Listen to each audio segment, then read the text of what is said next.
Hello everyone, welcome to my new daily blog. সকাল সকাল বাবা এই যে বাজার করে অনেক কিছু নিয়ে চলে এসেছে।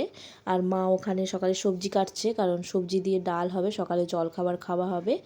সকালে আমরা ব্রেকফাস্টে ভাত খাই, তাই ভাত খেয়ে নিলাম। আর আজ দুপুরে ভাত খাবো না, আজকে হবে বিরিয়ানি। তার জন্য ওখানে মা আলু ভেজে নিচ্ছে। আর এই যে ঠাম্মা এখানে আমাকে ডিম সিদ্ধ দিয়ে গেল, সেটা আমি এখন খেয়ে নেব। ডিম সিদ্ধ খেয়ে এখানে ফ্রিজ থেকে গোলাপ জল, কেওড়া জলটা বের করে এনে রাখলাম।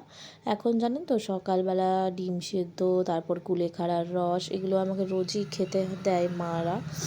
মা এখানে আসার পর থেকেই খেতে হয়, কারণ এই সময় তো একটু ভিটামিন প্রোটিন সবই দরকার শরীরে। প্রথম প্রথম তো কিছুই খেতে পাচ্ছিলাম না, মাংস বা ডিম টিম কিছুই খেতে পারতাম না। এখন যবে থেকে খেতে পারি তবে থেকেই দেয়, একটু একটু অল্প অল্প খাই রোজই। আর এখানে দেখুন এই যে বিরিয়ানি তৈরি হয়ে গেছে। আজ দুপুরে একটু তাড়াতাড়ি খাওয়া দাওয়া করব, তারপরে যে মা আর ঠাম্মা একটু বাজারে বেরোবে, দরকার আছে।